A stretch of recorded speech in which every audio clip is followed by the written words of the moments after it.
Depois destas coisas, escrito por Gordon Henry Hayhoe. O testemunho de Jesus é o espírito de profecia. Apocalipse capítulo 19, versículo 10. Este artigo é um pequeno esboço das coisas que depois destas devem acontecer. Apocalipse capítulo 4, versículo 1.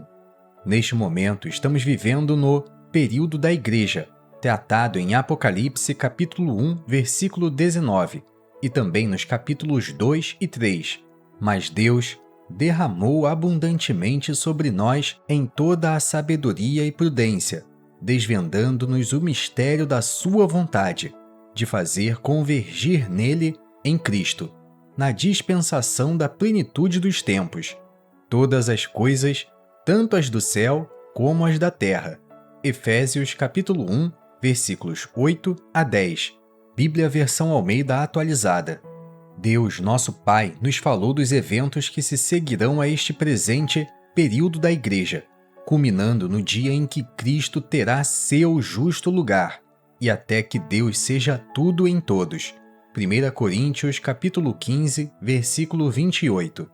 Que o conhecimento de tudo isso possa nos levar para mais perto de Cristo, separando-nos em nosso coração e em nossos caminhos deste presente mundo mau que muito em breve estará sob o julgamento de Deus. Nós estamos aguardando pelo Filho de Deus vindo dos céus, nosso libertador da ira vindoura. 1 Tessalonicenses capítulo 1, versículo 10. Depois destas coisas.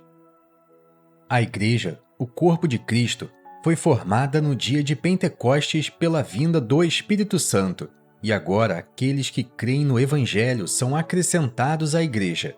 Atos capítulo 2, versículo 47. Eles estão assim unidos pelo Espírito a Cristo, a cabeça no céu, e a cada crente sobre a terra, pois há um só corpo. Efésios capítulo 4, versículo 4, 1 Coríntios capítulo 12, versículo 13 e Efésios capítulo 1, versículo 13. É nosso privilégio que estejamos agora reunidos no precioso nome do Senhor Jesus Cristo como membros de seu corpo. 1 Coríntios capítulo 10, versículo 17, para recordá-lo em sua morte até que ele venha. 1 Coríntios capítulo 11, versículos 23 a 26. Quando o Senhor Jesus vier nos ares, com uma palavra de comando, ele irá chamar a todos os que lhe pertencem, os que estiverem vivos e aqueles que morreram na fé, para o lar, para a casa do Pai. João capítulo 14, versículos 2 e 3 e 1 Tessalonicenses capítulo 4, versículos 16 a 18. Os santos do Antigo Testamento, que morreram na fé, também serão arrebatados naquele momento. Eles, os santos do Antigo Testamento, não farão parte da noiva, a Igreja, mas serão os amigos do noivo nas bodas do Cordeiro, naquele glorioso acontecimento nas alturas. 1 Coríntios capítulo 15, versículo 23, João capítulo 3, versículo 29, Hebreus capítulo 12, versículo 23 e Apocalipse capítulo 19, versículos 7 a 9. O tribunal de Cristo, que é a manifestação das vidas dos crentes, terá lugar no céu, e a eles serão dadas recompensas por toda a fidelidade a Cristo. Esta não é uma questão de nosso direito de estarmos com Cristo na glória, o que é somente por meio do precioso sangue de Cristo, mas trata-se da manifestação e recompensa. Os resultados disso serão vistos nas bodas do Cordeiro, Apocalipse capítulo 19, versículos 7 e 8, e terão lugar quando Cristo estabelecer seu reino. Lucas capítulo 19, versículos 12 a 19 e 1 Coríntios capítulo 3, versículos 12 a 15 e capítulo 4, versículo 5. Após a Igreja haver sido levada na vinda do Senhor, o arrebatamento, Deus irá começar a tratar com a nação de Israel, e então haverá uma época de tribulação por 7 anos. Essa tribulação virá sobre todo o mundo. Apocalipse capítulo 3, versículo 10, mas principalmente sobre os judeus, por haverem rejeitado o Messias. Jeremias capítulo 3, versículo 10, e sobre a cristandade, a falsa igreja, Apocalipse capítulo 18, versículos 5 e 6. Este período de 7 anos é chamado de semana, em Daniel capítulo 9, versículo 27.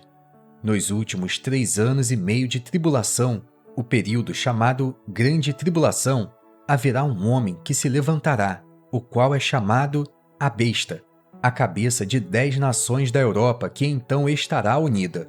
Apocalipse capítulo 13, versículos 1 a 9. Trata-se do Império Romano restabelecido, o ferro misturado com barro. Daniel capítulo 2, versículos 41 a 43, mostrando-nos, sem dúvida, que aquelas nações misturadas, cujas raízes nacionais provêm da Europa, o antigo Império Romano, irão manter esta aliança, embora, por uma parte, o reino será forte e por outra será frágil. Daniel capítulo 9, versículo 42. Deus usará essas 10 nações para destruir a falsa igreja. Apocalipse capítulo 17, versículos 16 a 18. Tendo sido feito um acordo pela Besta para proteger a terra de Israel, os judeus terão um líder sobre eles denominado o Anticristo, o filho da perdição, que será adorado como Deus. Apocalipse capítulo 13, versículo 11 e 2 Tessalonicenses capítulo 2, versículos 3 a 10. Estes dois, a Besta e o Anticristo, estarão de pleno acordo em sua terrível apostasia. Apocalipse capítulo 13, versículos 11 a 18.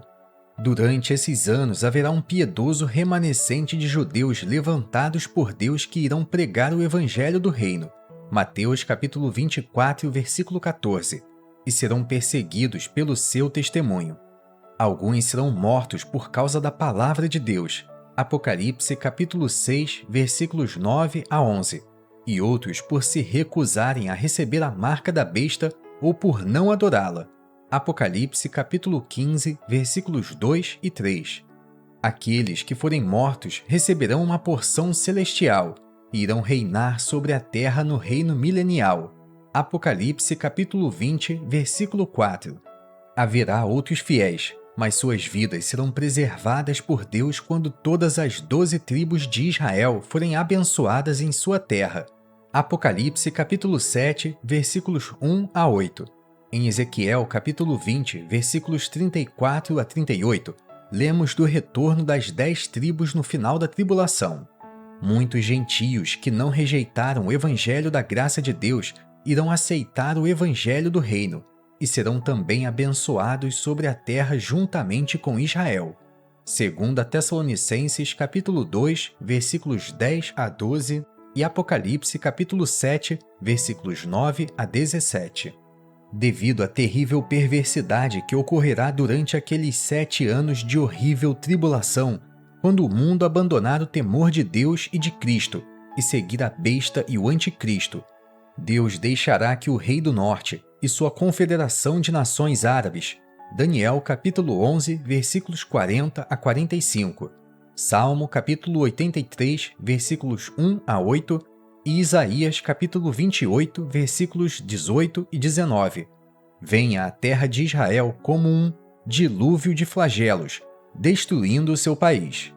Este é o princípio da Batalha de Armagedon, que é uma série de juízos sobre todas as nações do Oriente e Ocidente, antes que seja estabelecido o reino sobre a terra com Cristo como rei. Apocalipse capítulo 16, versículos 13 a 16 e Jeremias capítulo 25, versículos 26 a 33. Quando a besta, a cabeça dos poderes ocidentais do Império Romano restabelecido, vier com seus exércitos para proteger Israel, conforme o acordo que tiverem feito, então o Senhor virá dos céus com os seus santos. 2 Tessalonicenses capítulo 1, versículos 6 a 10, Judas capítulo 14, versículo 15 e Apocalipse capítulo 1, versículo 7. Ele irá então julgar a grande confederação ocidental, destruindo seus exércitos e atirando a besta e o anticristo vivos para dentro do lago de fogo. Isaías capítulo 28, versículos 14 e 15, Daniel capítulo 9, versículo 27 e Apocalipse capítulo 19, versículos 11 a 21. A aparição do Senhor naquele instante será para a libertação do piedoso remanescente de Israel que colocou sua fé nele e estará esperando por ele.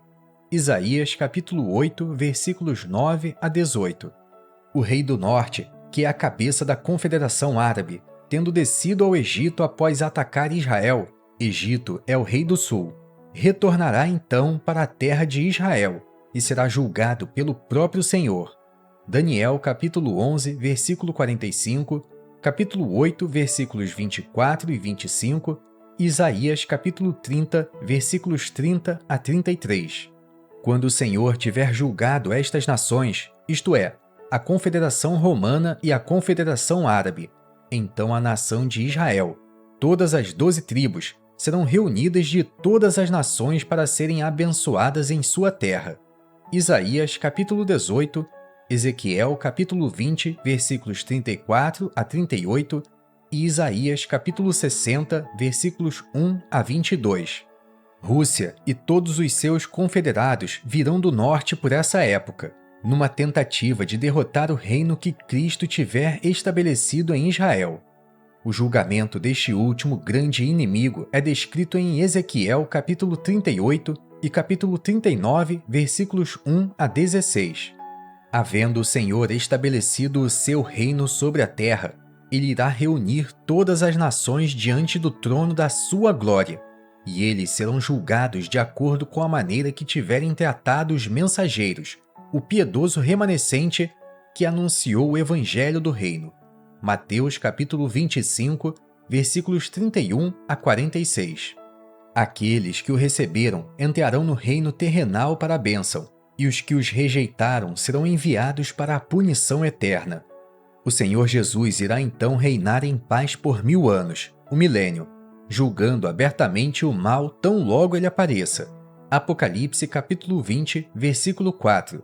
Salmo capítulo 101, versículo 8, Isaías capítulo 32, versículo 1, Abacuque capítulo 2, versículo 14 e Zacarias capítulo 5, versículos 1 a 4.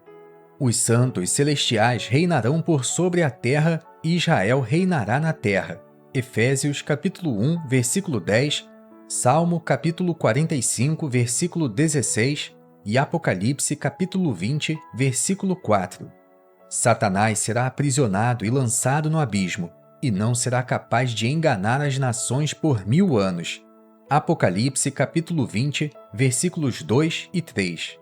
Ao final dos 1000 anos, Satanás será solto novamente e aqueles que aparentemente se submeteram ao reinado de Cristo, mas não haviam nascido de novo, Salmo capítulo 18, versículo 44, seguirão a Satanás. O Senhor irá então julgar Satanás e todos os seus seguidores, e removerá todo o mal da terra para sempre. Apocalipse capítulo 20, versículos 7 a 10. Os pecadores que tiverem morrido em seus pecados serão ressuscitados e permanecerão diante do grande trono branco para serem julgados e lançados no lago de fogo por toda a eternidade. Apocalipse capítulo 20, versículos 11 a 15. Depois disso, Deus criará um novo céu e uma nova terra, onde o pecado não poderá entrar. Justiça será feita para sempre, e haverá 2 lugares de bênção, um celestial e outro terrenal. A porção da igreja, com todos os que morreram na fé, será celestial, enquanto os santos terrestres do milênio entrarão na terra eterna. As nações deixarão de existir no estado eterno. 2 Pedro capítulo 3, versículo 13, Apocalipse capítulo 21, versículos 1 a 5, Colossenses capítulo 1, versículo 20 e 1 Coríntios capítulo 15, versículos 24 a 28. Quando falamos destas coisas e procuramos por elas na palavra de Deus, não nos esqueçamos nunca do versículo em Apocalipse capítulo 19, versículo 10. O testemunho de Jesus é o espírito de profecia. Deus agrada-se em honrar a seu amado Filho, o Senhor Jesus Cristo, o segundo homem e o último Adão. Ele é aquele que irá cumprir todos os desígnios e resoluções de Deus, e uma vez que nós, que somos salvos, fazemos parte de sua gloriosa noiva e vamos compartilhar da sua glória como homem, ele nos revelou todas estas coisas. João capítulo 15, versículo 15 e Efésios capítulo 1, versículos 8 a 11. O conhecimento de sua graça salvadora deve encher nossos corações e lábios com louvor e nos separar deste pobre mundo que muito em breve estará sob o juízo de Deus. Deve também levar-nos a advertir os pecadores do juízo vindouro, enquanto repetimos o convite de Deus no último capítulo de sua palavra. Quem tem sede, venha, e quem quiser, tome de graça da água da vida. Apocalipse capítulo 22, versículo 17. Texto escrito por Gordon Henry Hayhoe. Narração realizada pelo canal Livros Cristãos em Áudio.